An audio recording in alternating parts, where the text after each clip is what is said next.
Em algum lugar dessas águas está a resposta para um dos mistérios mais letais do mundo.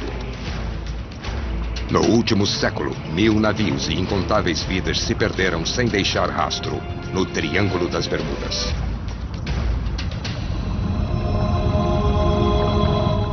Agora, com a tecnologia de ponta, vamos explorar as forças poderosas, alguns diriam até maléficas, que agem aqui.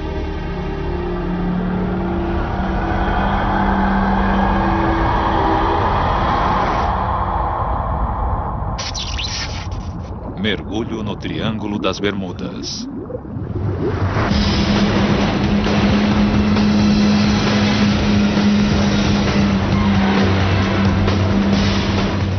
Nas águas do litoral de Miami, no interior profundo do Triângulo, a Guarda Costeira norte-americana é a primeira linha de defesa contra um inimigo invisível.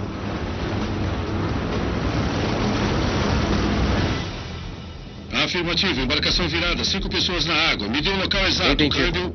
Atenção! Todos os anos eles recebem mais de 10.000 pedidos de socorro. Câmbio.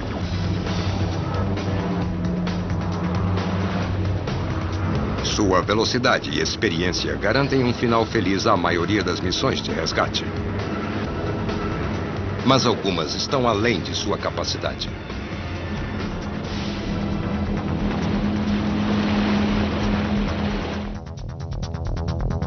Furacões, tempestades violentas e mares bravios são os maiores assassinos aqui. O tempo pode passar de bom a mortal em questão de minutos. Anualmente, segundo a Guarda Costeira norte-americana,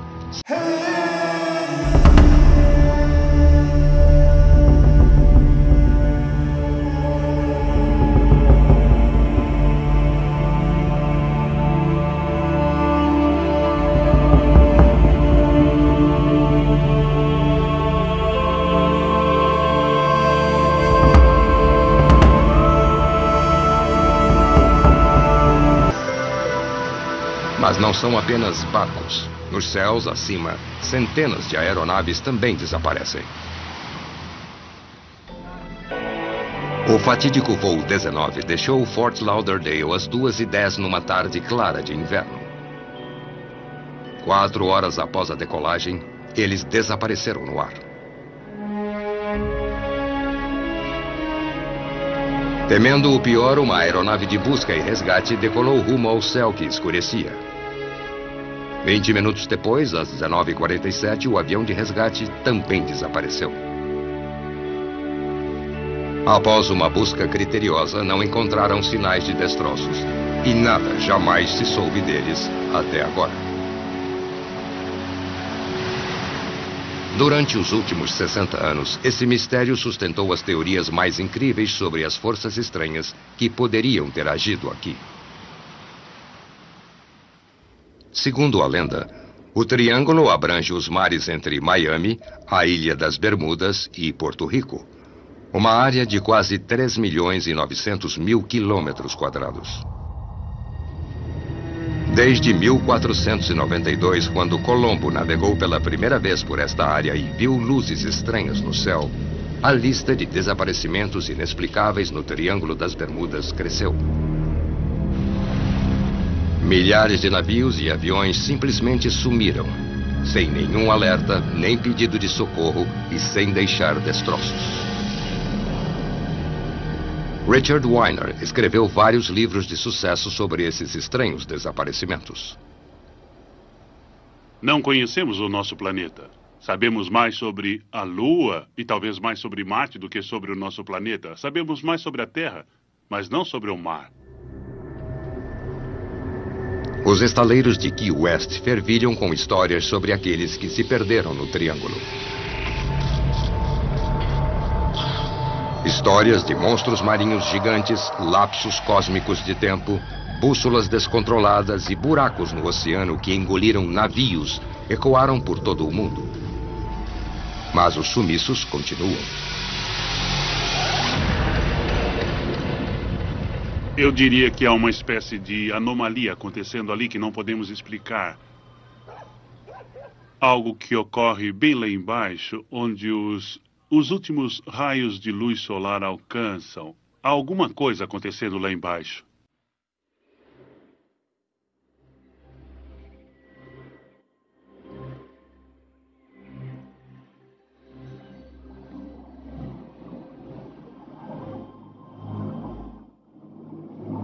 Se Richard Weiner estiver certo, submarinos modernos como este podem nos dar uma resposta.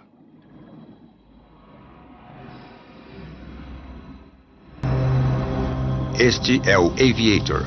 Diferentemente dos outros submarinos, ele voa através da água como um aeroplano. Sob as ondas estão os restos de navios e aviões perdidos no Triângulo. A maioria foi vítima de forças naturais terríveis. Outros talvez tenham histórias mais bizarras para contar. O Aviator pode finalmente resolver os mistérios do Triângulo das Bermudas até o mais perene de todos, o voo 19.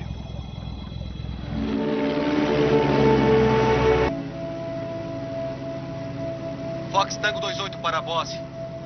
Eu acho que estamos nos desviando da rota. Câmbio. Negativo, Tenente Taylor. Segundo a bússola, eu estou no curso correto. Nós não estamos na rota planejada. Vou assumir a liderança e corrigir a posição, câmbio. Certo, Tenente.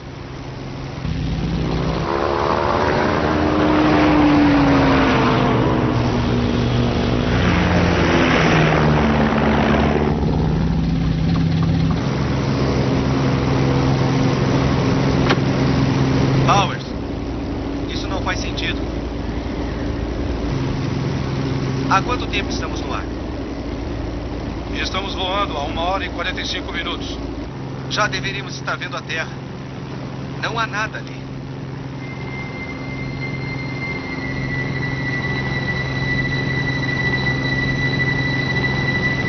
Quem sabe estamos voando muito a leste.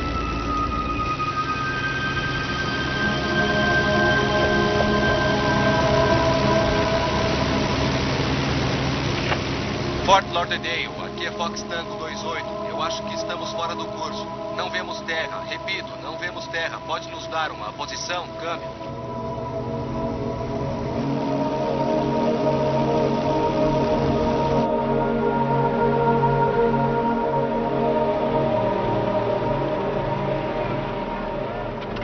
Atenção, torre de controle. Recebi um chamado pelo intercomunicador, ou melhor, pelo alto-falante. A torre de controle me chamou e disse: comandante, parece que há problemas com um voo. Entendido, câmbio. O que está havendo exatamente? Senhor? Fox Tango 28, aqui é Fort Lauderdale. Qual a sua posição atual, câmbio? Torre de Fort Lauderdale. Não podemos confirmar nossa posição atual, câmbio. Fox Tango 28, dirija-se a oeste. A oeste, entendeu? Entendido. Não sabemos de que lado fica o oeste. Está tudo errado.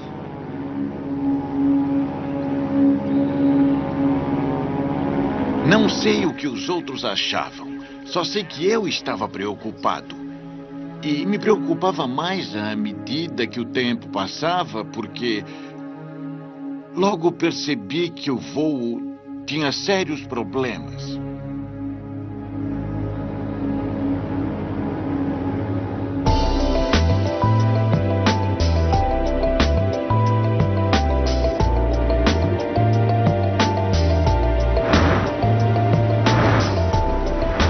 "60 anos depois, o arquivo sobre o voo 19 está prestes a ser reaberto.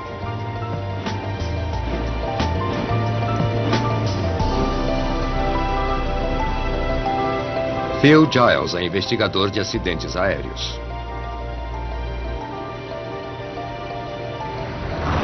Os avanços na teoria da aviação irão ajudá-lo a determinar o que aconteceu, onde e por quê.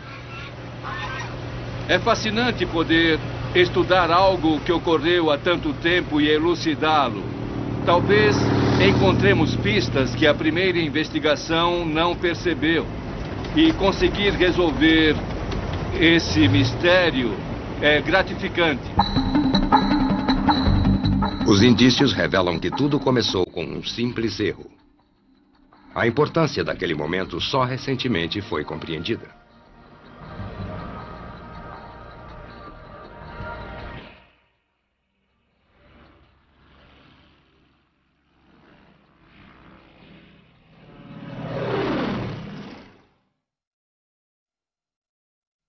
Anualmente, cerca de 30 aeronaves leves desaparecem no interior do Triângulo. Carol Collins, uma instrutora experiente, vai ajudar Phil a entender o comportamento de um piloto em dificuldade nesta área.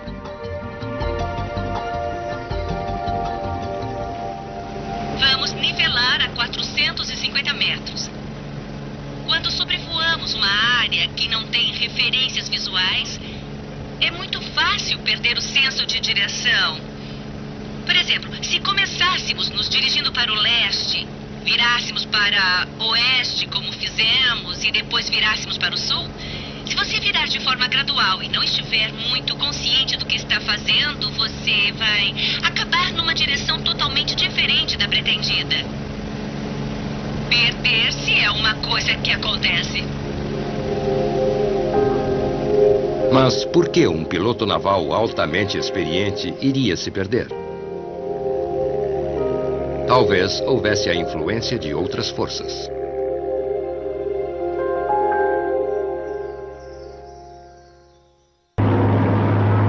No coração do Triângulo das Bermudas, um voo de rotina de 5 Avengers estava prestes a dar errado. A alguns quilômetros ao sul de Fort Lauderdale, no centro de comunicações de Port Everglades, o operador de rádio de segunda classe, Melvin Baker, começou a captar sinais de um voo em dificuldades.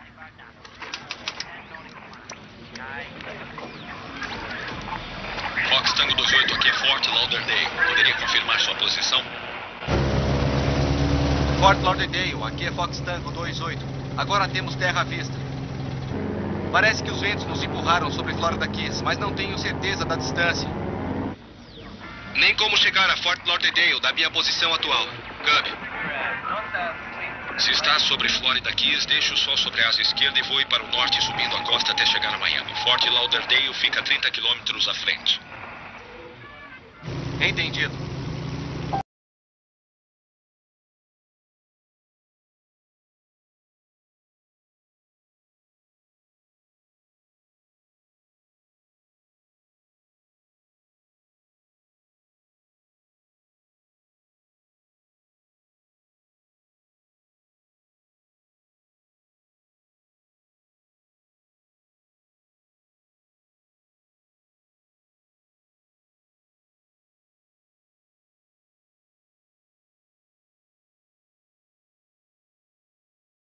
Baker, senhor. Pelos meus cálculos, não deve estar sobre Florida Keys. De acordo com o vento, não podem ter sido levados nessa direção, senhor. Está me ouvindo, senhor?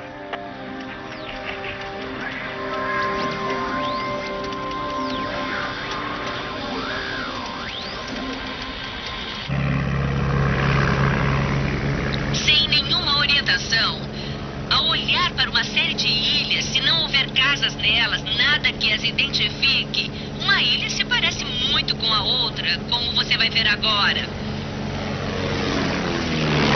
No momento, tudo bem, porque temos a estrada como referência. Mas se não pudéssemos ver a estrada, todas as ilhas seriam muito parecidas. E quando há baixa visibilidade, isso é um problema sério. Fox Tango 28, Fox Tango 28, aqui é Fort Lauderdale, está recebendo? Está me ouvindo, Fox Tango 28? Fox Tango 28, aqui é o comandante Poole, oficial de voo de Fort Lauderdale, está me ouvindo? O pessoal na torre e eu ficamos em silêncio, pois sabíamos que não havia nada a fazer. Tentamos tudo. Esperem. Quanto tempo de voo resta a eles? Eles têm combustível para voar mais algumas horas, senhor. Temos 3 horas para trazê-los de volta.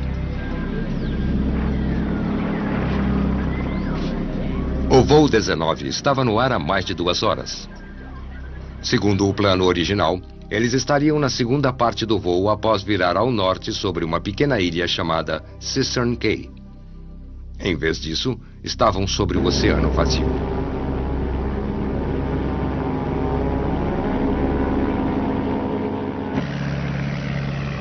Se você está voando contra o vento, a velocidade real sobre o solo é menor que a velocidade indicada do ar.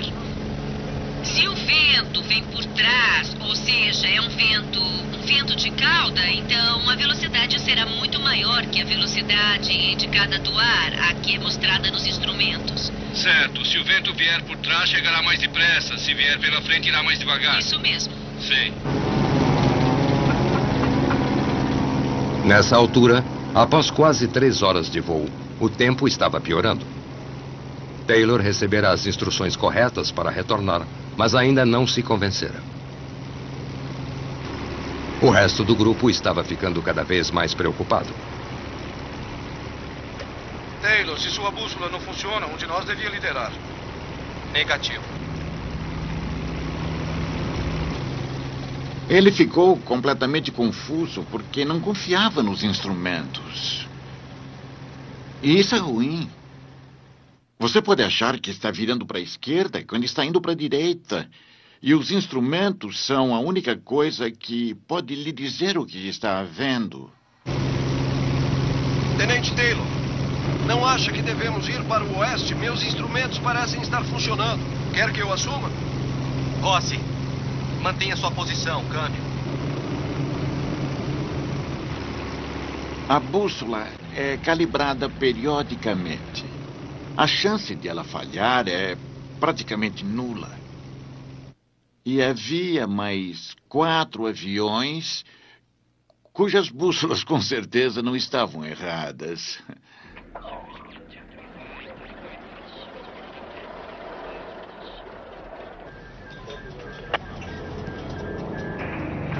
Comandante, não devíamos mandar o avião de busca? Nós não podemos fazer isso. Não temos uma posição correta, a previsão do tempo não é boa e já há bastante confusão pelo rádio. Outro avião no céu só iria piorar as coisas. Não é a primeira vez que um avião de treinamento some. Vamos trazê-los de volta.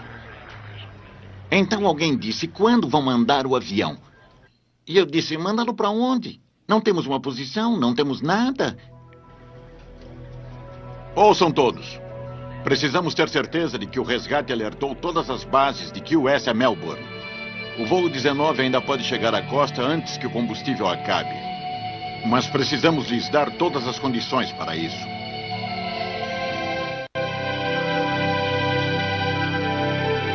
Fox Tango 28, Fox Tango 28, está ouvindo?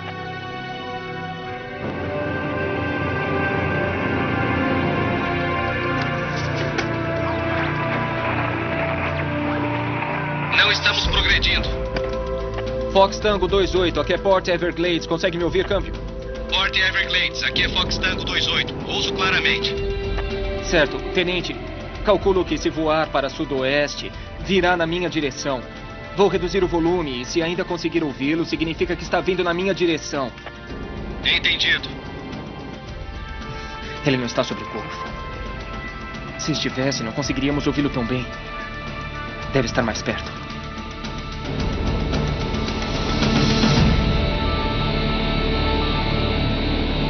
Fox Tango 28 para Port Everglades. Ouça, Baker, se estivesse assim tão perto de vocês, estaria vendo a Terra. Não verá a Terra se estiver paralelo a nós. Vocês têm combustível suficiente. Continue voando na minha direção. Baker, não creio que seja a direção correta. Fox Tango 28 para Fort Lauderdale. Já tem uma posição? A transmissão está falhando. Repito, a transmissão está falhando. Qual a sua posição? Câmbio. Fox Tango 28. Aqui é Port Everglades. Tem combustível suficiente para chegar aqui? Está me ouvindo? Fox Tango 28 para Fort Lauderdale. Já tem uma posição? Mesmo baixando o volume, ainda posso ouvi-lo. Devem estar voando na minha direção. Por que me ignoram?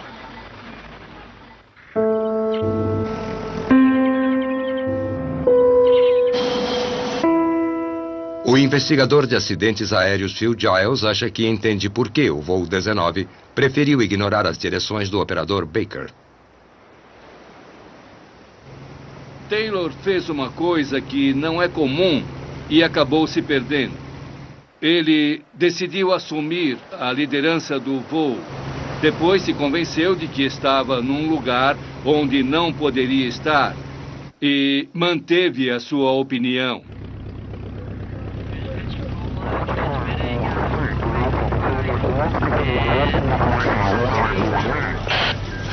Comandante, Miami calculou uma posição a 20 minutos. O voo 19 está num raio de 160 quilômetros de 20 graus, 15 minutos ao norte e 79 graus 00 minutos ao oeste.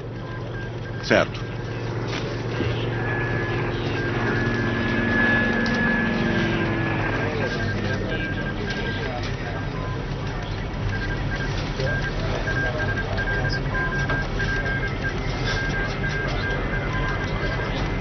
Não sei se essa posição é confiável. Port Everglades está tentando enviar essa posição agora. Eles conseguem ouvir o voo 19, mas ele não consegue ouvi-los. Dará tudo certo. Vão aparecer.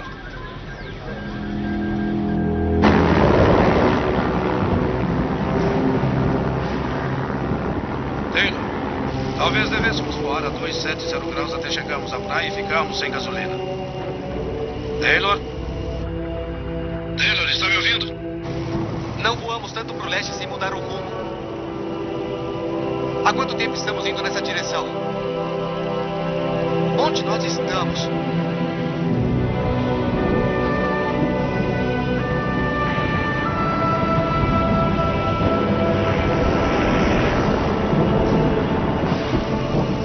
Muito bem, Miss Cooper. Quando restar 35 litros de gasolina, todos nós faremos um pouso forçado na água. Entenderam?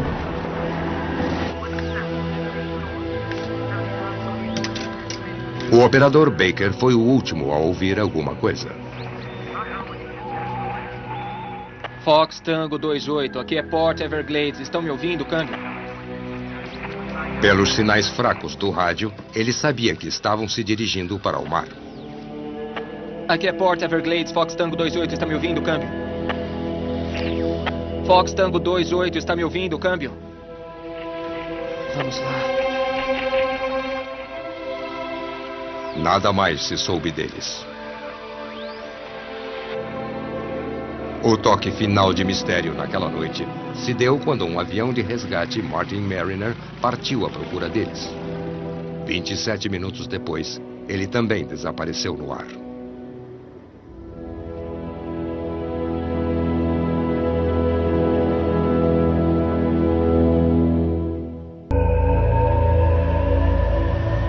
Como poderiam 6 aeronaves simplesmente desaparecer sem deixar rastro? Se o investigador de acidentes Phil Giles quiser resolver esta parte do mito, terá de achar uma resposta.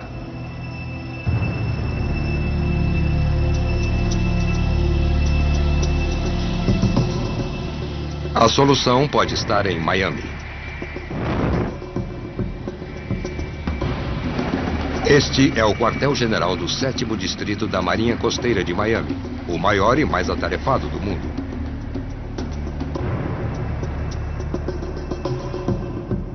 Phil quer saber como foi possível o voo 19 desaparecer sem deixar rastro e por que jamais nenhum corpo ou destroço foi encontrado. Estavam procurando no lugar errado ou havia algo mais? O comandante Camilo Bazzono pode ter as respostas. Se voltarmos a 1945, Sim. quando não havia tecnologia, Certo. talvez 320 quilômetros longe da costa e o mar estava agitado, chovia forte, estava completamente encoberto. Muito Alguma difícil. chance de encontrar Muito alguém? difícil. Só para dar uma ideia, hoje, mesmo que façamos uma busca da forma mais perfeita possível, sob ótimas condições de tempo, mar calmo, sem vento, condições perfeitas para a aeronave e a tripulação, nossa chance de achar alguém, ou seja, a probabilidade de detecção, é de 78%. Vamos cair! Vamos cair!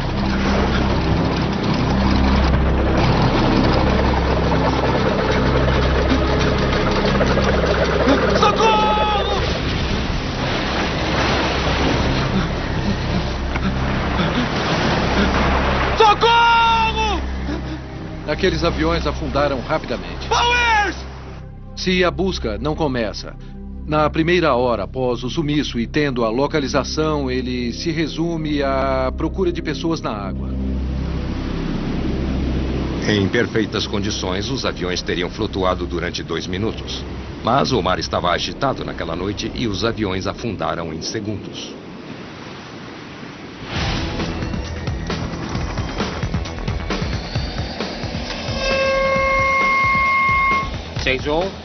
Tudo bem. A guarda costeira criou um exercício potencialmente perigoso para demonstrar como é difícil encontrar alguém no mar, mesmo hoje em dia.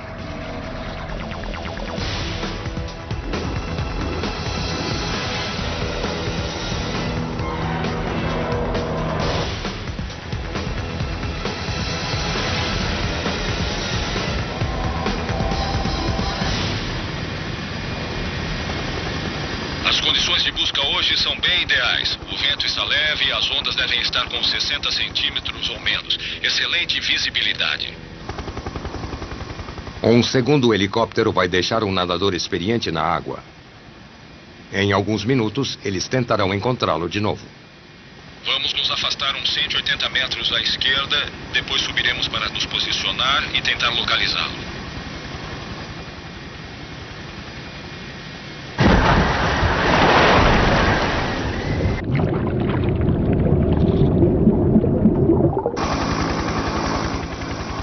É muito difícil ver alguma coisa tão pequena como uma pessoa. Pense numa bola de futebol ou de basquete. Procuramos alguma coisa desse tamanho. Só a cabeça está fora d'água, é tudo que conseguimos ver. Se você não sabe exatamente onde a pessoa está, não vou dizer que seja impossível, mas é extremamente difícil achar alguém, especialmente à noite. A corrente do Golfo passa entre a ilha Great Bahama e a costa da Flórida. Em alguns pontos, a corrente flui a 11 km por hora. Isso equivale a 6 milhas náuticas a cada hora. Aquele trecho onde a pessoa está se desloca 6 milhas. Imagine só, após 12 horas, o quanto ela se deslocou. Equivale a uns 130 quilômetros em apenas 12 horas.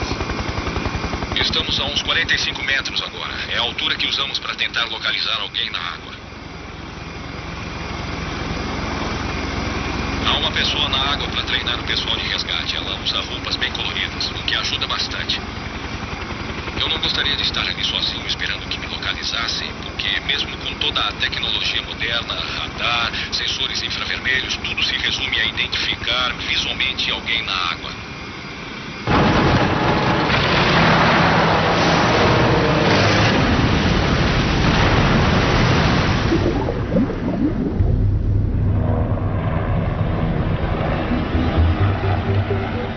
Restando apenas 30 minutos de combustível e a corrente puxando o nadador para o norte a cada minuto, a pressão aumenta. Mas, pelo menos desta vez, eles sabem onde ele está.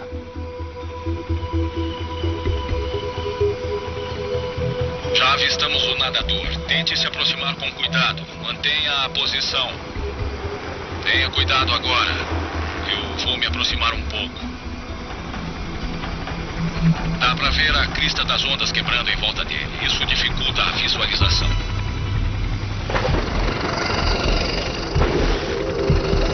Mal dá pra ver o homem nessas condições. Ele está usando um traje de neoprene laranja, além de um snorkel. Resumindo, precisamos voar bem em cima dele para conseguir vê-lo.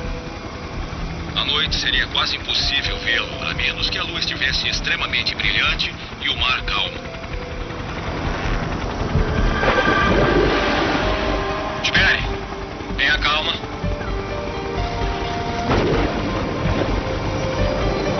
Efetuando o resgate. Nadador se aproximando.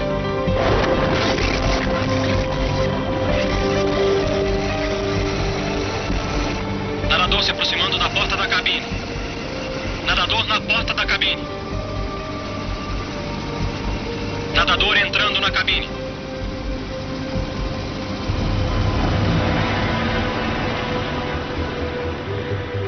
Um resgate bem sucedido. Mas em 1945, o tempo estava ruim. Durante 6 dias, a maior missão de resgate por ar e por mar desde a guerra procurou em vão. Nada jamais foi encontrado. Não me surpreende que sumissem sem deixar rastro, porque isso acontece aqui de vez em quando. Há pessoas que nunca foram encontradas até hoje. Mas se as condições estavam tão ruins conforme descritas, provavelmente não haveria sinal de qualquer destroço nem mancha de óleo na superfície da água, mesmo 1 hora após o acidente. Mesmo atualmente, as chances de achar alguém vivo ou qualquer indício do voo 19 seriam nulas.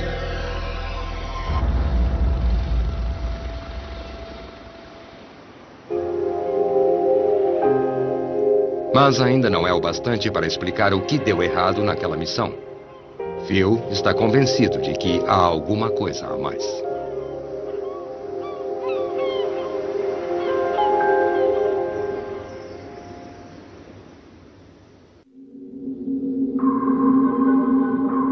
Até hoje, nenhum vestígio do misterioso voo 19 jamais foi encontrado.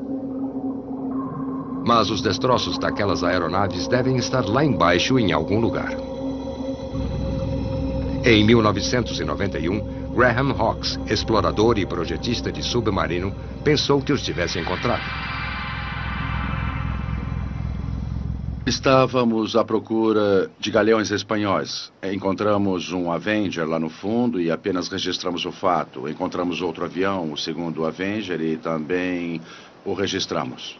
Um grupo de exploradores acredita ter achado 5 aviões de guerra da Marinha. A história virou manchete. Teriam encontrado o mítico voo 19? Ficamos chocados e surpresos. Não esperávamos encontrá-los, mas tudo se encaixava com o voo 19. 5 aviões desapareceram. Ele prometeu uma resposta à imprensa dentro de 2 semanas. Naquela época, os submarinos eram muito caros. Então, Graham usou uma câmera manipulada à distância. A equipe concluiu, após ver as imagens de baixa qualidade, que as aeronaves provavelmente não eram do voo 19. Mas quais seriam elas? A resposta obtida também foi misteriosa. Dizem que não era o voo 19. Por acaso houve outro voo de Avengers nesta área? Eu gostaria de uma resposta. Para mim é muito mais fácil. São 5 aviões. É claro que são. É evidente que caíram no mar. Aqui estão eles. Não há mistério. São eles. Não há mistério. Porque se não for o voo 19, será complicado identificá-los. Graham Hawkes agora vai retornar aos 5 Avengers. Desta vez, ele mesmo vai descer lá e descobrir de uma vez por todas quem são eles.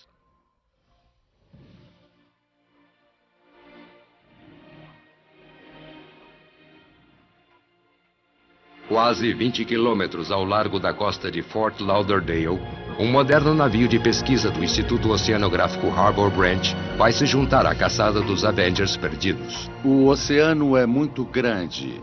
Achar um grupo de 5 aviões reunidos, eis o problema.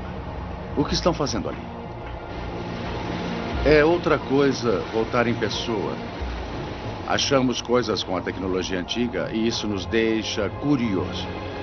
Desta vez temos o submergível Sea-Link e agora podemos quase tocá-los ou cheirá-los. Temos uma chance bem melhor de descobrirmos quem são. Para fazer uma identificação positiva, Graham vai procurar um código único que está escrito na cauda de cada aeronave. Para tornar a encontrar os aviões, ele passou as coordenadas mantidas em segredo ao capitão do navio, que vai usar o sonar para tentar localizá-los. O padrão de busca vai de norte a sul e cobre cerca de 15 quilômetros quadrados. Cada linha que navegam dentro dessa área chama-se de linha de rastreamento e pode ser repetida com precisão quando encontram alguma coisa. Lá está. Olha só. Exatamente na linha de rastreamento onde achamos aquele Avenger. Bem na linha de rastreamento. E o fato de estar sempre ali quando cobrimos essas linhas significa que está mesmo ali. Agora, com calma, vamos levar o submergível até lá para dar uma olhada. É o avião. Ihi! Achamos.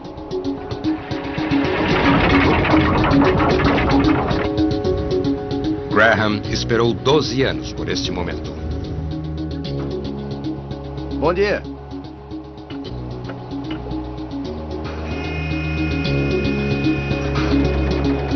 Eles vão levar 15 minutos para chegar ao leito do mar a 223 metros abaixo do navio. Na parte de trás do submergível está Harold Larkin, um perito em aviões Avenger. Esta viagem é muito especial para Harold porque, além de pilotar Avengers, um parente seu estava no voo 19 quando ele desapareceu.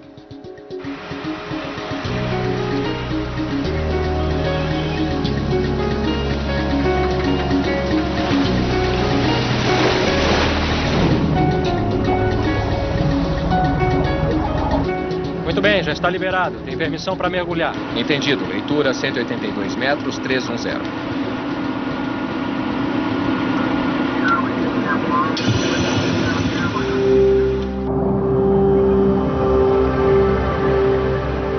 O submergível Johnson C. Link foi construído em 1975 para investigações científicas no leito do mar. Ele mergulha até cerca de 915 metros, onde a pressão é de 70 quilos por centímetro quadrado. É a ferramenta perfeita para esse tipo de trabalho. Os números de identificação podem estar escondidos atrás dos depósitos marinhos. Com um sofisticado braço manipulador do lado externo, o Sea Link está equipado para lidar até com o trabalho forense mais delicado.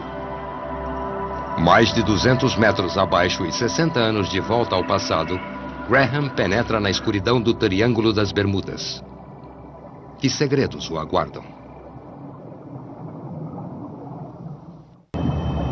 223 metros abaixo, no Triângulo das Bermudas, o explorador Graham Hawkes está prestes a localizar o primeiro de 5 destroços misteriosos. O alvo está bem aqui. Ah, ótimo. Certo, temos um alvo. Está a 120 metros daqui.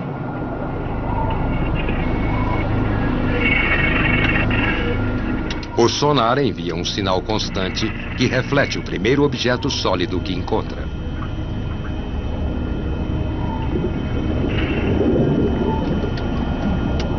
Adoro esse som. E como? O som metálico lhes dá uma ideia precisa da distância e do tamanho do objeto. Este sinal é muito forte.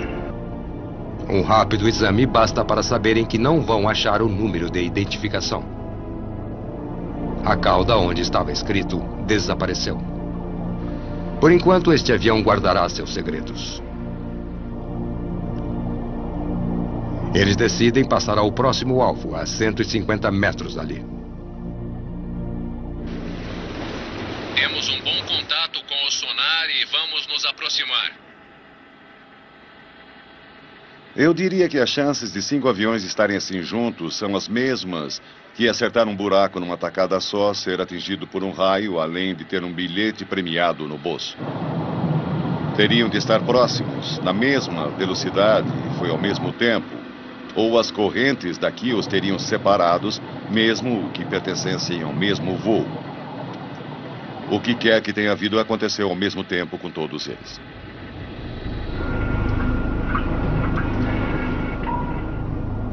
Mas não há registro nos arquivos navais de outro voo de 5 Avengers que caíram ao mesmo tempo no mesmo local. O mistério se aprofunda.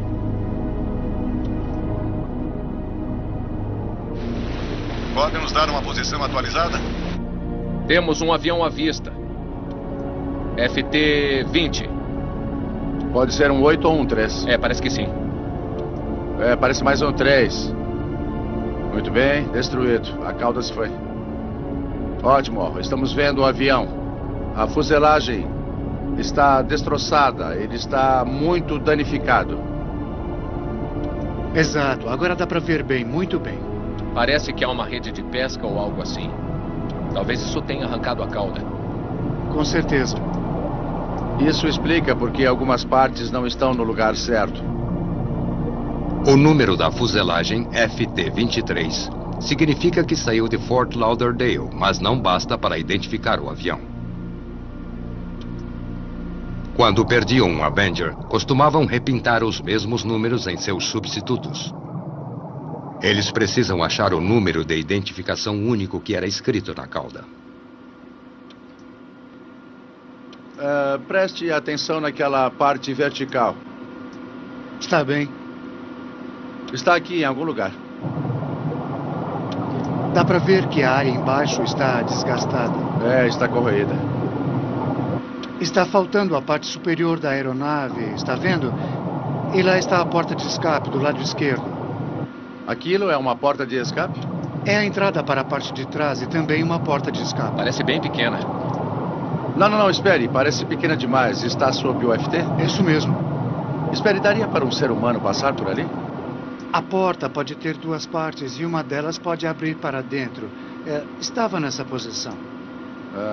Tá. Eu não creio que alguém tenha passado por ali. Espera, está vendo aquele pedaço ali embaixo?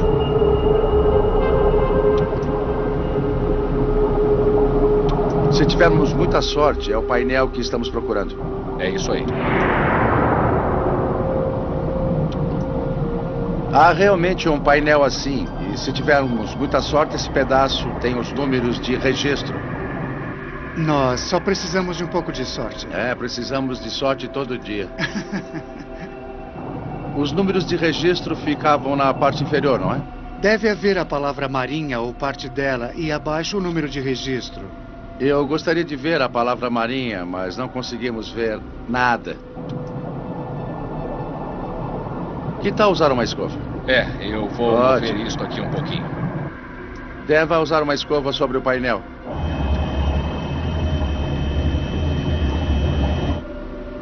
Muito bem.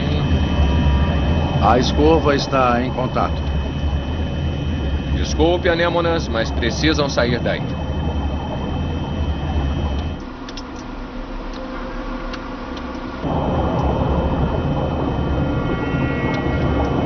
Alguma ideia de onde aquilo estaria pintado?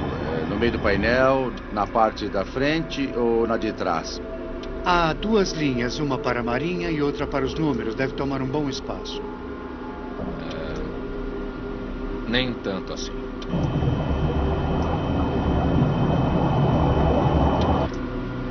O que você acha? Não parecem estar aí. Está bem. Vamos prosseguir. Eu detesto desistir agora. Os indícios mostram que este avião atingiu a água em velocidade. Os flaps da asa foram baixados 15%, um claro sinal de que o piloto sabia que fariam um pouso forçado. Sem o número de registro, talvez jamais saibamos por que ele fez isso.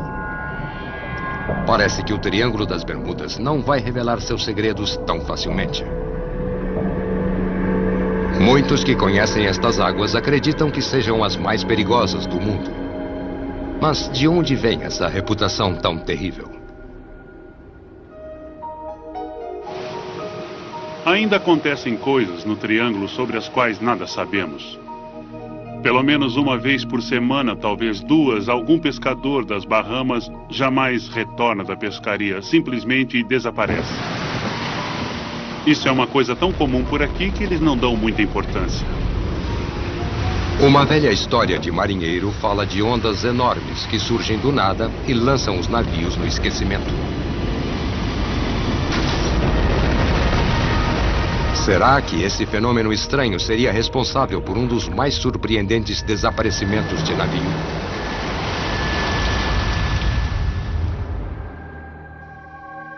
O Marine Sulphur Queen, um navio cargueiro de 152 metros, estava em boas condições quando deixou o Texas em direção à Virgínia.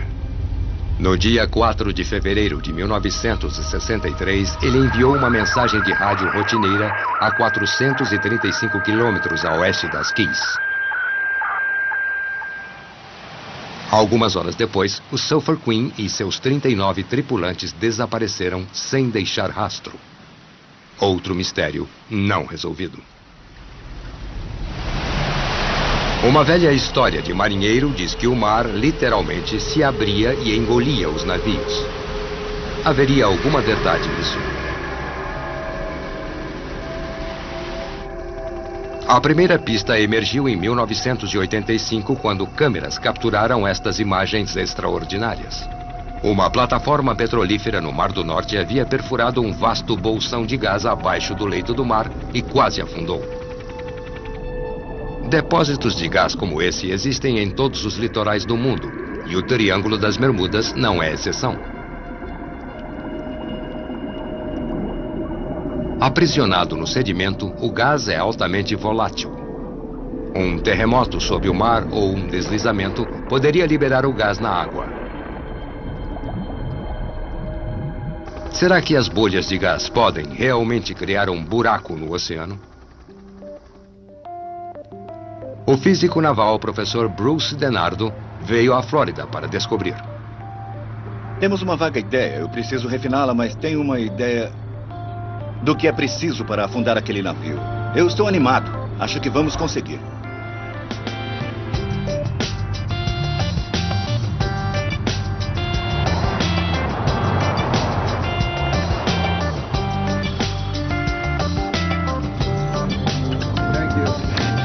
Bruce vai tentar afundar este barco no oceano, longe da praia, para ver se navios como este podem afundar numa massa de bolhas de gás.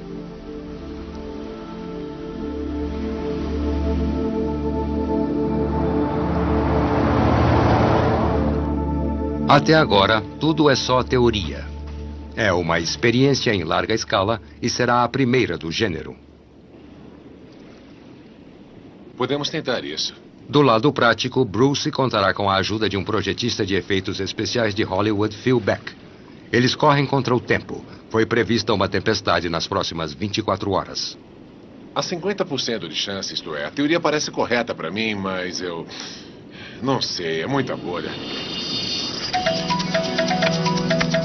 Ninguém jamais tentou algo assim antes. O objetivo é recriar uma erupção de gás metano em pequena escala, similar àquela que houve no Mar do Norte. Estão construindo uma gigantesca estrutura de canos que depois será afundada no leito do oceano. Em seguida, vão bombear uma grande quantidade de ar que tem propriedades similares ao metano no interior da estrutura. O ar será forçado para fora dos canos através de pequenos buracos e lançado na água acima. Minha experiência no laboratório indica que é preciso muito mais bolhas do que você imagina para afundar algo. Os experimentos de Bruce mostraram que apenas 2% de ar na água reduzirão a flutuabilidade. No momento, estão pondo 6% de ar na água. Bruce ainda não sabe se isso bastará para afundar o barco. À tarde, estão prontos para testar um pequeno pedaço da estrutura. Parece bom. As bolhas estão bem uniformes. Vemos as bolhas saindo. Ele pode afundar. Pode afundar na primeira tentativa. Não sabemos. Há muito trabalho a ser feito e muito pouco tempo. A tempestade se aproxima rapidamente.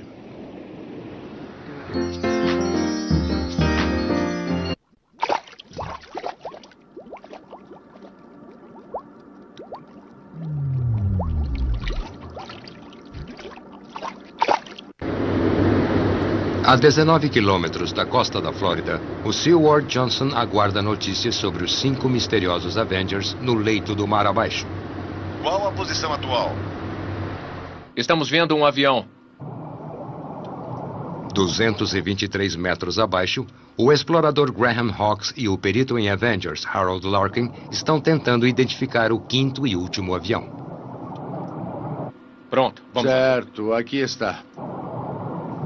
Será que este Avenger fantasmagórico conseguirá lhes contar sua história?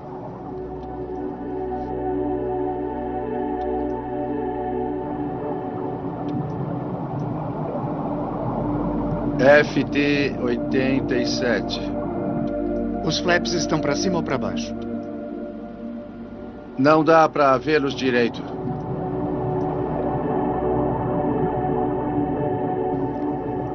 A essa profundidade, onde há pouquíssimo oxigênio, a deterioração é bem mais lenta que em terra. O último momento de cada avião está congelado no tempo.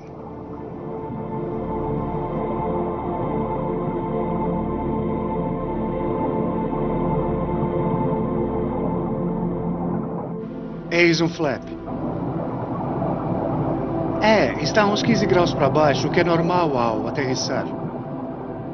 Esses 15 graus são uma espécie de... É uma configuração para aterrissagem e decolagem.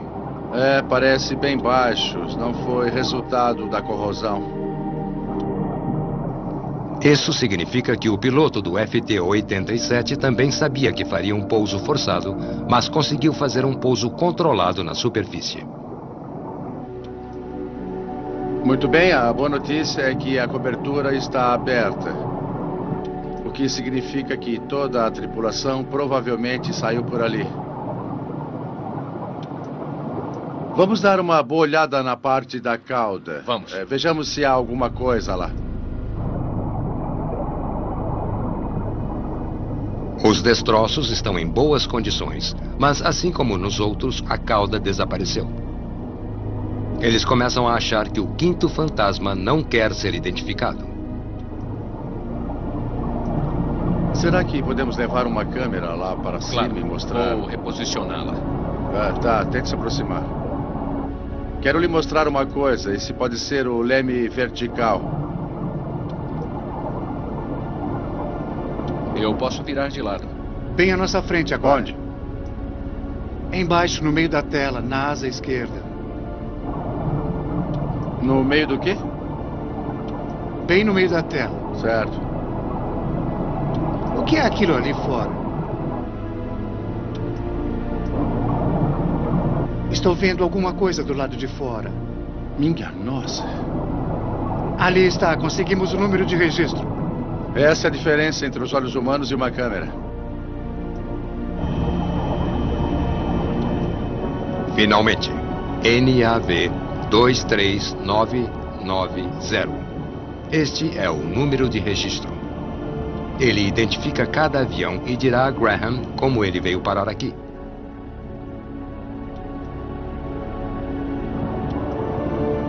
Após cumprirem a missão, eles retornam à superfície. Foi um longo dia. Todos estão ansiosos para ver os registros.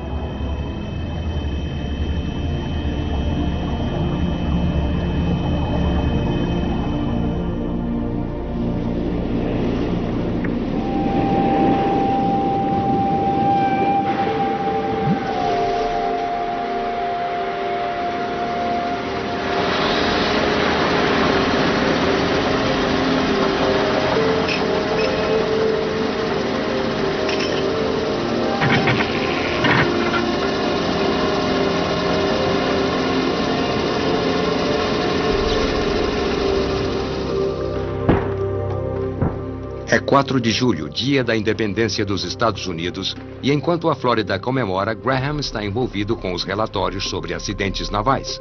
É o momento pelo qual aguardou durante 12 anos.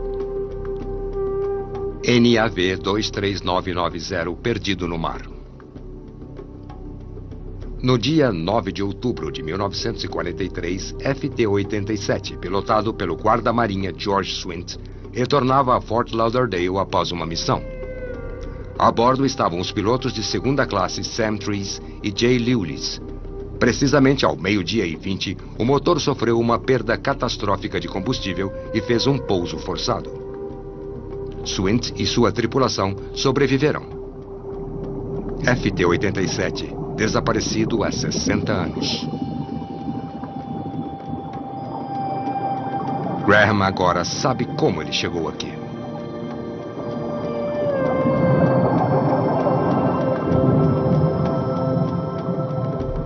Num dos 4 destroços remanescentes, falta a parte da cauda. E só há um relato de um acidente de agosto de 1944, envolvendo uma colisão fatal em pleno ar, onde a cauda foi destruída. Seria este o local do descanso final daqueles homens desaparecidos, o piloto John Barry e os pilotos de terceira classe Joe Market e Fred Burns? Para Graham, é a situação que ele menos esperava. Uma coleção totalmente fortuita de acidentes. 5 aviões que colidiram em épocas diferentes no mesmo local.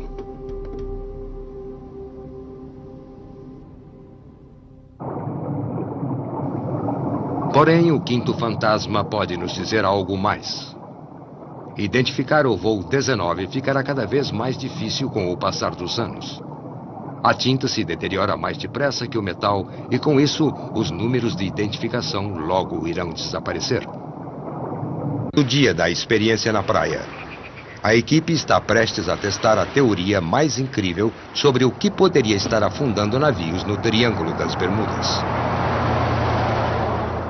Tudo certo, rapazes. Vamos lá. Estarei lá para verificar.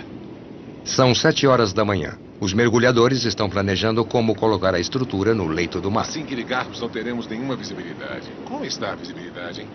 A visibilidade deve estar bem melhor esta manhã. Não há corrente, está limpo e calmo. As condições parecem boas. Ótimo. Vamos amarrar as duas partes e arrastá-las juntas. A terceira ficará na extremidade. Nós faremos assim. Parece bom na areia, não? Puxem as duas! Puxem! Jamais foi tentado algo assim antes. O equipamento é frágil e precisa ser manuseado com cuidado. O tempo está bem melhor. A nova maré limpou a água. Eu acho que vai funcionar.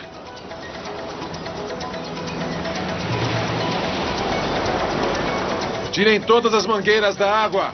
O que está vendo? Até parece o monstro do Lago Ness. Não, isto aqui não é espaguete. Onde eu ponho isto? Após várias largadas falsas, eles liberam uma pequena quantidade de ar pela estrutura para que flutue mais facilmente. Agora deu certo. Vou ficar de olho.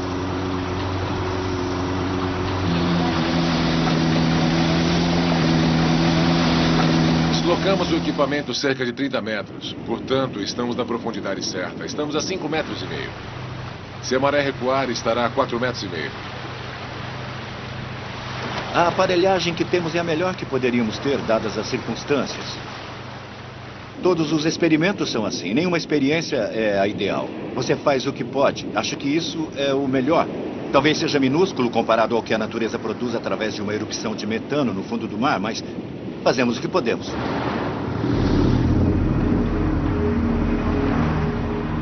Para que a experiência tenha algum valor no mundo científico, cada passo deve ser precisamente registrado.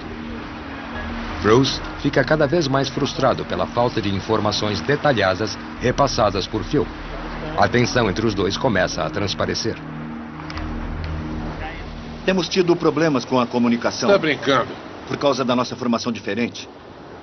Phil tem muita experiência prática. Não tem instalação de estocagem. É um compressor rotativo. Eu conheço a parte teórica e a de laboratório, sabe? Os princípios da experiência científica. É claro. Foi o que eu pedi antes. A menos Mas que quanto... Certo. Tá bom. Tivemos alguns problemas de comunicação. Você disse toda a capacidade. E toda a capacidade tá bom, eu não me lembro de dizer isso. Mas acabamos contornando os problemas que encontramos. Nós estamos chegando lá.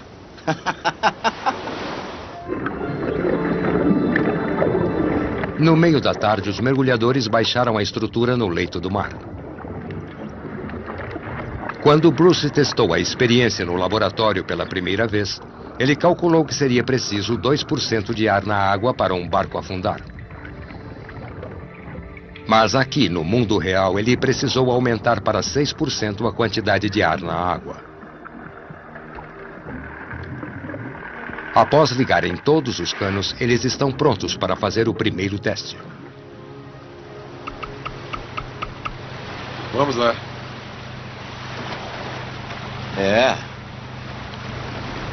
Parece bom. Não está claro o quanto está reduzindo a densidade da água, mas há muita espuma e ela está se espalhando. Devido à corrente de água que sobe, ela se espalha na superfície. Essa surgência vai empurrar o barco para cima e dificultar o seu afundamento. Mas pode ser um efeito pequeno. Ninguém pode saber.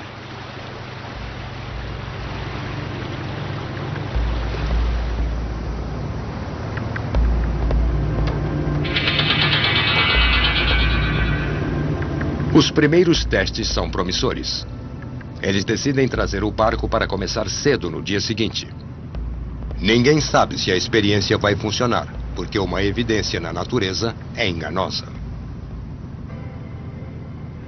É muito pouco provável que um barco estivesse no local onde há uma erupção de metano, mas essas coisas podem acontecer e geralmente acontecem quando há uma grande quantidade de metano. Hoje nós sabemos que há milhares de anos houve uma grande erupção ao largo da costa sudeste dos Estados Unidos. Foi uma liberação enorme, enquanto estas provavelmente são liberações bem menores, porém são bem mais frequentes. Assim como os terremotos menores são bem mais frequentes que os grandes. Eu deduzo que a mesma coisa aconteça com as erupções de metano.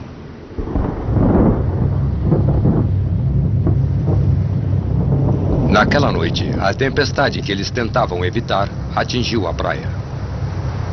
Era maior que o normal para essa época do ano.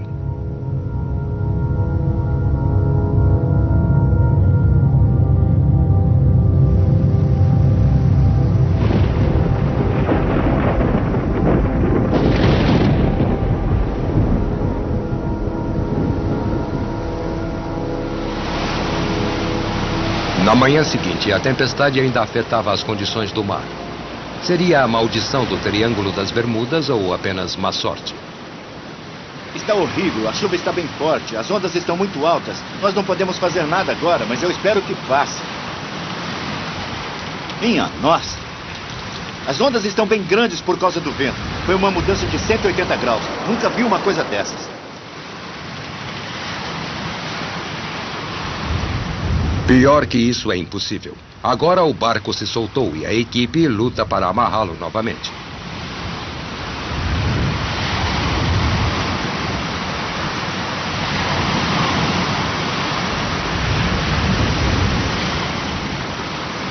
Não dá para ficar pior que isso. Pronto, acabou. Está preso. Sabe como é, acabou. Parece que o Triângulo das Bermudas não vai revelar seus segredos sem lutar.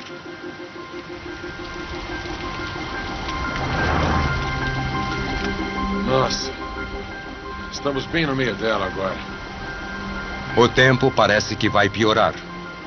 Eu estou sob muita pressão. Sabe como é na minha área? Sob muita pressão mesmo. É, muita pressão. pressão. No meu lugar. Com o esquema arruinado, Bruce e Phil concordam em voltar dentro de uma semana. Foi uma mudança muito repentina. Eu nunca tinha visto isso.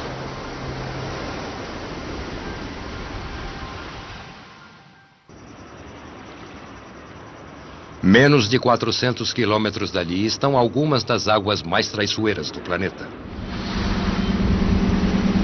O Triângulo das Bermudas pode conter boas surpresas para quem tiver coragem suficiente para ingressar nele. Mas descer lá é difícil e caro. Este submergível poderia mudar tudo isso. Está bem, está bem. Graham Hawkes prepara sua última invenção para um mergulho no Triângulo das Bermudas. Seu nome é Aviator. É um conceito inteiramente novo em tecnologia de submergíveis. Um submergível normal é uma coisa grande, feia e lenta que precisa de uma nave-mãe dedicada. É como um antigo computador central. Os que realmente quisessem explorar não podiam ter um. Então era preciso dispor de uma tecnologia bem mais leve, mais rápida e de baixo custo. Esta cabine é algo que um piloto de combate entenderia. Eu vou lhe mostrar o que ela tem de diferente. Eu não estou entrando num casco sob pressão grande e comprimido, mas num casulo individual. Os controles são iguais aos de um avião. Eu puxo isto aqui e dá para ver os controles de superfície se movendo. Se usar os propulsores, nos locomovemos. Eu posso simplesmente reduzir, girar, fazer uma volta de 360 graus e... Não dá para fazer isso num submergível convencional.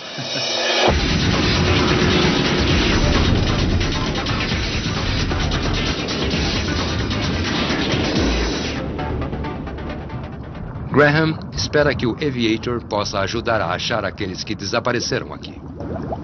Há todos esses mistérios no Triângulo das Bermudas. E eles existem. A luz reflete na superfície do oceano, um navio afunda ali, some e não sabemos para onde foi. O que podemos fazer com esses novos brinquedos, como o Aviator, entrar nele, descer e olhar. E adivinha só, estão todos lá. Este berço inflável permite que a equipe reboque o Aviator para o mar sem desperdiçar a preciosa bateria. Estamos prontos. O Aviator é um dos mais velozes submergíveis do mundo e a toda velocidade pode atingir uma profundidade de 45 metros em apenas 4 segundos.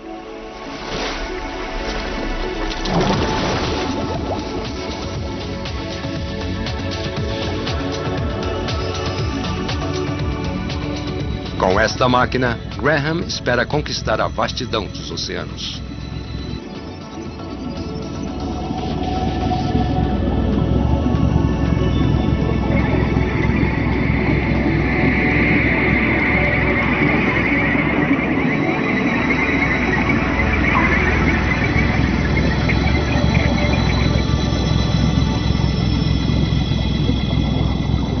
Esses destroços são sinistros sob essa baixa visibilidade, essa luz fraca. –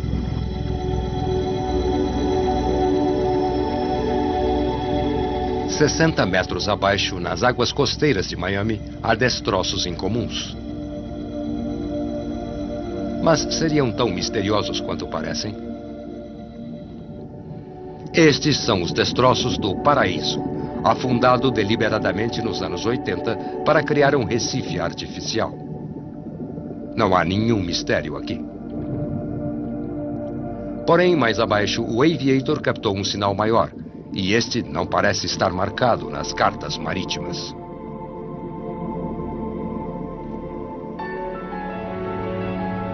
O professor Bruce DeNardo está prestes a descobrir se estranhos buracos no oceano poderiam realmente afundar navios no Triângulo das Bermudas. Esta é sua última chance de fazer a experiência. Eu me senti muito mal da última vez. Acho que todos contribuíram para o resultado frustrante e eu fui um deles. Às vezes precisamos nos afastar, fazemos isso o tempo todo na pesquisa, mas quando complica, o melhor é dar as costas e fazer outra coisa. Bruce trabalhou muito para tornar a experiência mais realista. Para ter algum valor científico, ela precisa representar o peso total de um cargueiro. Cargueiros em mar aberto têm muito mais peso, muito mais peso que o nosso barco. É claro que ele precisa ter mais peso. Então, vamos carregá-lo até ter o peso certo e ver o que acontece.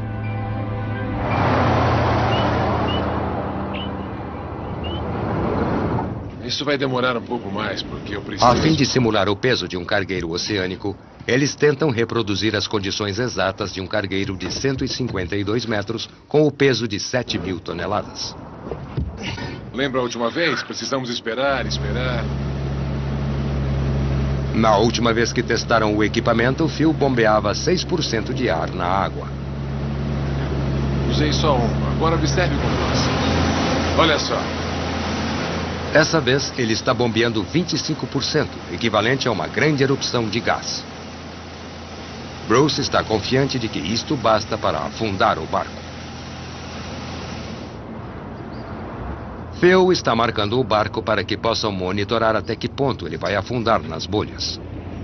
Se Phil estiver certo, um cargueiro só precisaria entrar numa pequena parte de uma erupção de gás para o resultado ser catastrófico.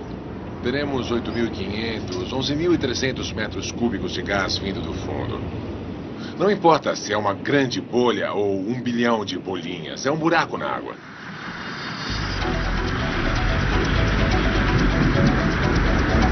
Pode ligar.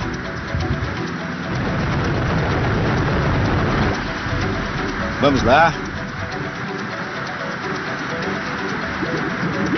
É uma situação turbulenta. O barco fica subindo e descendo, mas há uma perda definida de flutuabilidade. Com 25% de ar na água, o barco deveria ter afundado. Porém, há algo que eles não previram. Não está descendo muito, não é um bom sinal. As bolhas baixam a densidade e o fazem afundar, mas a força para cima, causada pelo fluxo da água, mantém o barco em cima. É como se uma coisa anulasse a outra. Vamos lá! Bruce não esperava o efeito neutralizador no centro do campo de bolhas. O tempo está se esgotando e só há mais uma coisa que ele pode tentar. O efeito ascendente da água no centro mantém o barco flutuando. Ao deslocá-lo para a extremidade do campo de bolhas, onde a surgência é bem mais fraca, o barco deverá afundar.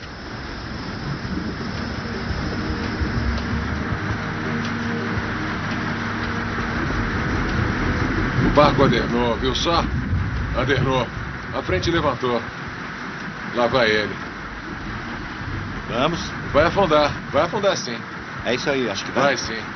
Vamos lá, vamos lá. A parte da frente flutua mais que a parte de trás. É isso aí.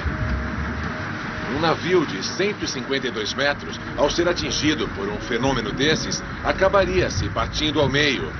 E aí afundaria instantaneamente.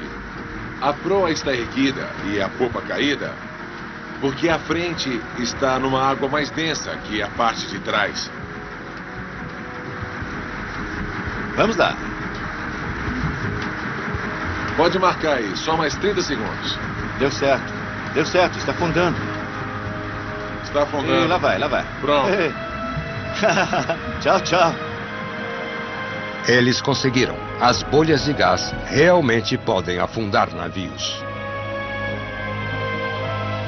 Agora vamos usar esse barco.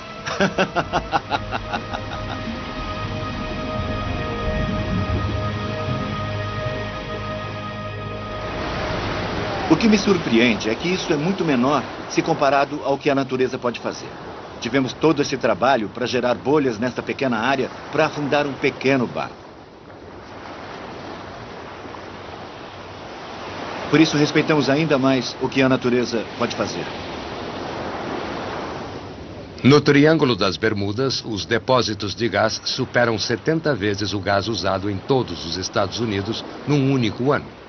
Isto é muito gás. Se uma parte dele entrar em erupção, bastará para afundar uma frota inteira de cargueiros.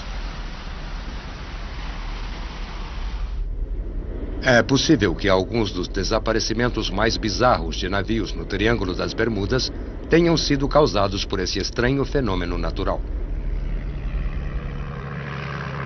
As erupções de metano talvez possam explicar alguns dos desaparecimentos mais incríveis de navios. Mas será que também explicam o sumiço de aeronaves leves voando a baixa altura? Aqui no Triângulo, nos últimos anos, mais de 30 desapareceram. Quando o gás metano chega à superfície da água, ele continua a subir para a atmosfera acima. A mistura com o oxigênio torna o gás mais inflamável, pelo menos durante algumas centenas de metros. Uma aeronave curiosa sobre as águas borbulhantes viria a olhar mais de perto. A maioria dos aviões pequenos possui motor a gasolina. Uma pequena faísca poderia inflamar o gás. A explosão terminaria em segundos, sem nenhum alerta, nenhum rastro. É estranho, mas não é nenhum mistério.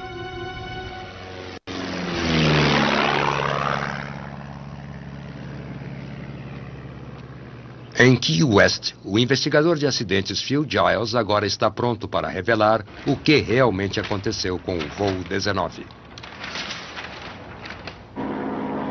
O voo fatídico envolvendo 14 pilotos e 5 Avengers desapareceu misteriosamente há mais de 60 anos, numa missão de rotina que tragicamente deu errado. Phil agora é capaz de explicar por quê. O voo 19 iria seguir o plano de navegação 1, conforme o chamavam. Era basicamente um triângulo. Eles partiram da base de Fort Lauderdale e seguiram para o leste até estas ilhas conhecidas como Hen and Chickens, onde fariam um treino de bombardeio a baixa altitude durante 20 minutos. A próxima etapa envolvia uma rota que passava sobre a Great Bahama, ia até Great Sail Cay, ao norte da ilha, e retornava a Fort Lauderdale. Em que ponto da etapa de treinamento eles cometeram um erro? Eu creio que foi depois do treino de bombardeio nas ilhas Hen and Chickens. O vento estava mais forte que o previsto naquele dia e os empurrou para nordeste da rota planejada. Eles passaram direto ao norte de Cistern Cay e fizeram a volta em Great Abaco.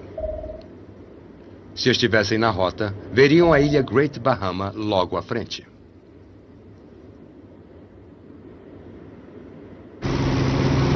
Há quanto tempo estamos voando?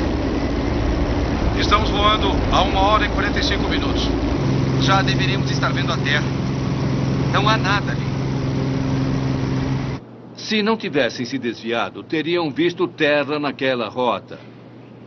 Great Bahama fica à direita, mas o que ele realmente viu foi terra paralela à rota que seguia. E isso o fez pensar, peraí, minha bússola indica norte, mas a terra está à minha direita, deveria estar à minha frente, portanto, minha bússola está errada.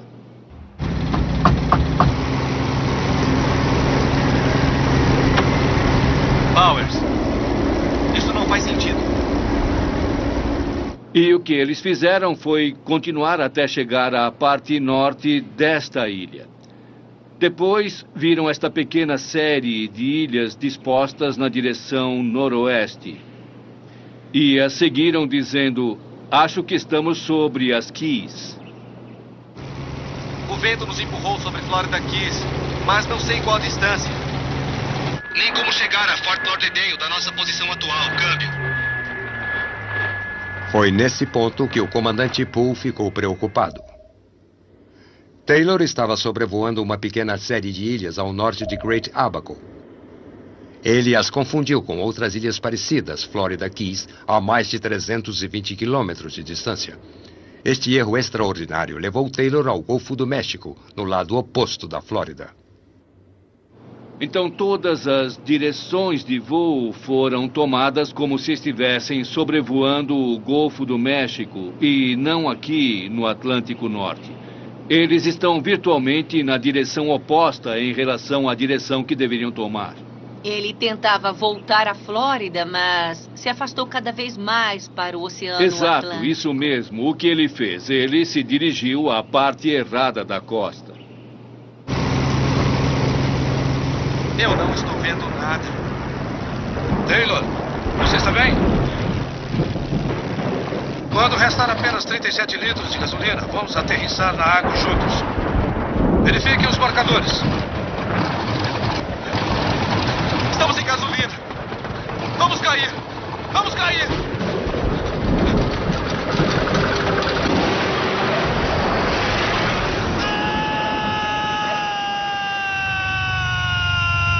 Com base nas informações pelo rádio ou estações retransmissoras em 1945, Phil pode tentar adivinhar onde o voo 19 fez o pouso forçado.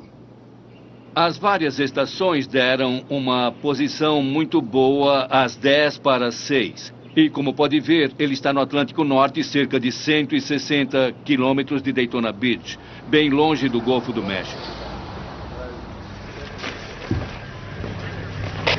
Mas a posição chegou com 1 hora de atraso ao voo 19. Eles já estavam fora de alcance. Ironicamente, aquela posição os deixava a apenas 25 minutos de Daytona Beach.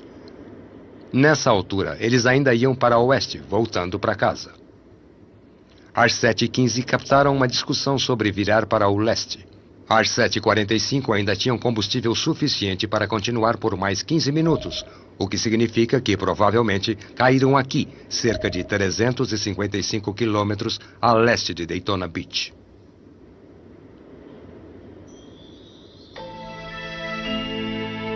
Agora temos uma ideia mais clara sobre o que aconteceu naquela noite. A questão é por que um piloto experiente como Taylor não percebeu esse erro grosseiro. O que se passava em sua mente? Senhor, vocês têm combustível suficiente para chegar aqui. Continuem voando na minha direção. Baker, eu não creio que a direção esteja correta. Fox Tango 28 para Fort Lauderdale. Já tem uma posição. Ele se convenceu erroneamente, após ter percebido que não estava na rota correta, de que estava sobre Florida Keys. Bill concluiu que, à medida que as condições se deterioraram, Taylor teve um grave colapso mental, uma espécie de estreitamento da visão que o deixou cego a todas as outras opções oferecidas. Não acho que esteja sobre as Keys. Nossa carta de ventos indica que não foi levado nessa direção. Hoje, este problema é conhecido como desorientação espacial. Agora é considerada uma das ameaças mais perigosas a um piloto. Ele não pôde evitar. Este não é um fenômeno raro. As pessoas decidem uma coisa e depois, diante do perigo, se prendem a esse conceito inicial, porque em sua mente é muito real. Ele decidiu isso e seria fiel à sua decisão para sempre, e ninguém iria demovê-lo. Mas será que isso também explica por que Taylor achou que suas bússolas não estavam funcionando? Não sabemos para que lado é o oeste. Está tudo errado. Uma coisa que Taylor disse anteriormente foi que as bússolas falharam. Em aeronaves como essa, há 3 bússolas diferentes. Uma delas com certeza pode ter falhado, mas ainda havia 2 outras bússolas, além de 15 bússolas em toda a formação. Então a falha da bússola é muito improvável. Mas e quanto ao avião de resgate que também desapareceu? Os Martin Mariners eram conhecidos como tanques de gasolina voadores, e muitos haviam explodido em pleno ar devido a uma fagulha ou mesmo a um cigarro de um tripulante. Alguns dias depois, o relatório de um navio na área alegou ter visto uma explosão no céu, exatamente às 19h47.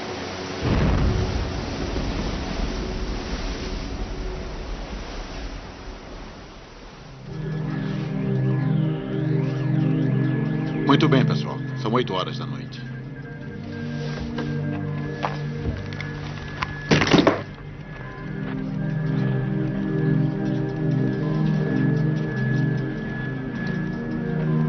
Eu me senti impotente porque nada mais havia a fazer.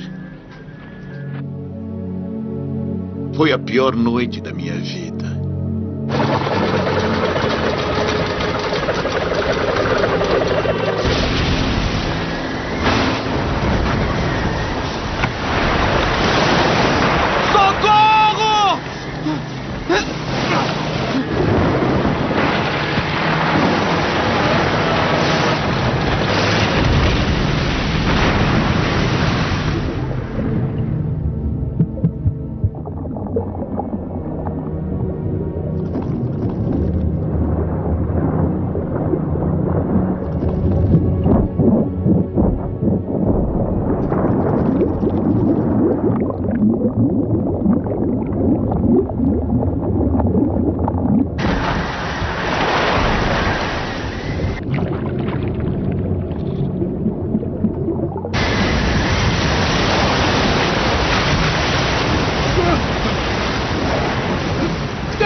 Após 60 anos, o que aconteceu ao voo 19 agora está bem mais claro.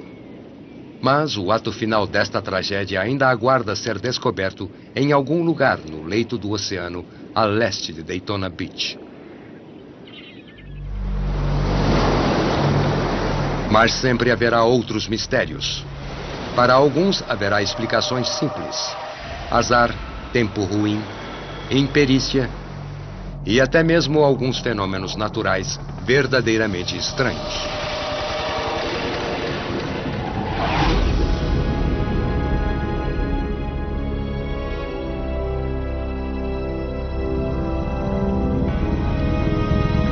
"90 metros abaixo, Graham encontrou um monstro de 60 metros. Sua popa parece que sofreu uma colisão. É o tipo de dano associado a grandes mares assolados por um furacão.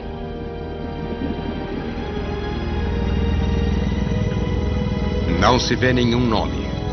Será que estes velhos destroços pertencem a um daqueles vários navios que supostamente desapareceram sem deixar rastros?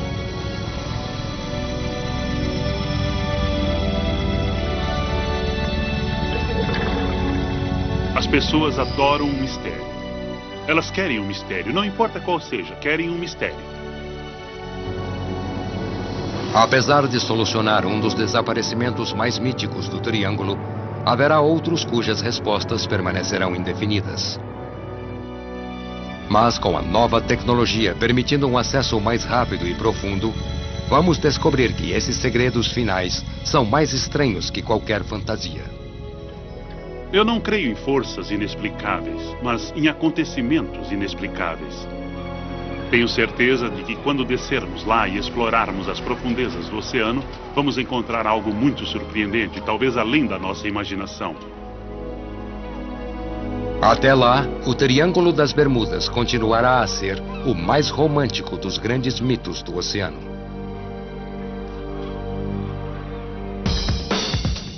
Versão brasileira, DPN Santos.